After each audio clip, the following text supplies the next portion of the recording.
From rock stars and drug lords to starlets, death was just the beginning of their extraordinary afterlife.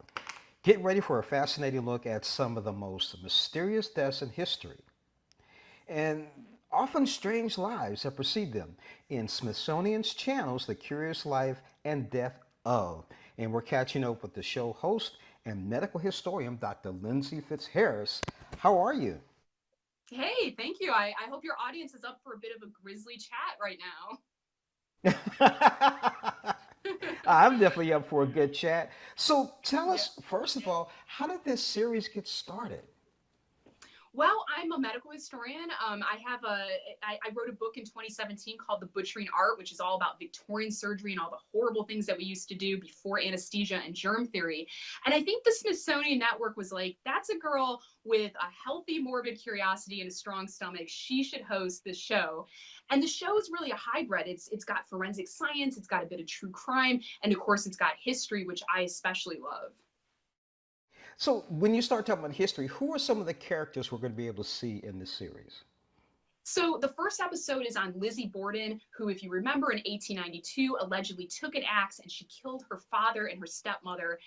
That child, Ryan, you might remember, Lizzie Borden took an axe and gave her mother 40 whacks. Well, the thing that a lot of people don't know is that she was actually acquitted in 1893 by an all-male Victorian jury who couldn't conceive of a woman being able to commit such a heinous crime.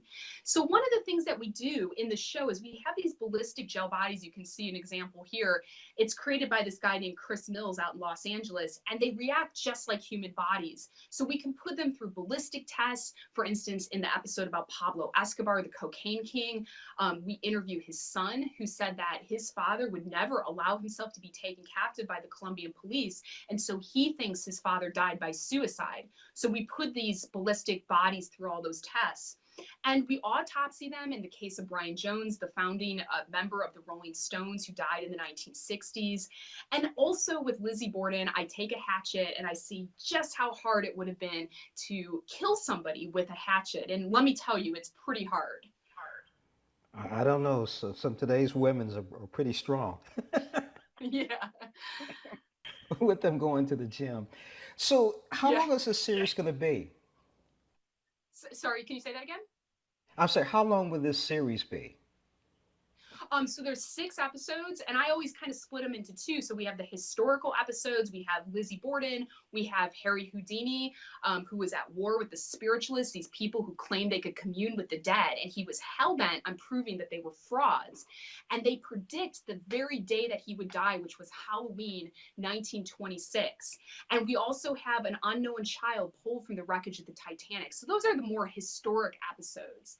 And then we have contemporary episodes. We have Brian Jones, the founding member of the Rolling Stones. We have Pablo Escobar, who I just talked about. And we have the very tragic death of Brittany Murphy, who died in 2009 under very curious and strange circumstances. Wow, that's interesting. I want to go back to Harry Houdini because that's one of my favorites. So, Yeah, I love it. Yeah. yeah, tell me about the Harry Houdini, just a little bit about it. So I love that episode because we actually got an escapologist to come in and show us how he might have escaped from that straitjacket. If you remember, that was one of his famous tricks. And we even recreated the torture water chamber, which was one of his last tricks that he ever did in public. And I took that home from set. I turned it into a bookcase because I was like, I'm going to take that prop home. But it's a delight to talk about Houdini because here's a man who delighted us and had us questioning everything in life. And now we're questioning everything in his death. And I think that that story with the spiritualists is extra interesting because how did they predict his death date so accurately? Halloween 1926, which by the way is an incredible death date for someone like Harry Houdini. But they predicted it. And so we look at the possibility, could they have used poison? Did he die of appendicitis? He was punched in the stomach by someone a few days before. Did that set off the appendicitis? There's just so many fascinating threads in that case. Yeah, it really sounds very interesting. And hopefully, it's going to be interesting to see, maybe not in our lifetime, maybe Houdini will come back. Yeah, maybe. I always, you see that footage of his funeral, and I think half those people showed up because they couldn't believe he was dead. They thought it was just his, another trick, another elaborate trick. It's an incredible story. So, one last question going back to Lizzie Borden. How heavy was that axe? Well, you know what? And it was a hatchet. I think there's like a slight difference here. A hatchet has a slightly shorter handle, but it wasn't the weight. It was really hard to actually crack through the skull. I guess I just assumed that if you hit someone with a hatchet or an axe, it would just very easily go through the skull, but it was much harder. And there was a point where the director said, do we need to have someone step in and do this to break open the skull and then you can step back in? And I said, no, because in interviews, I have to say that a woman could do this. And I'm built very different. I'm almost 6 feet tall. You know, I'm much taller than Lizzie Borden, certainly. But if she committed it, she probably had a lot of adrenaline and rage pumping through her. So, you know, a woman definitely could have committed this crime, but I was shocked at how much force was needed to do it.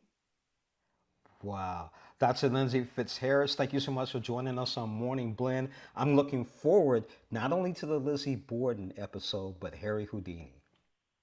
Thank you so much. I hope you enjoy. Thank you.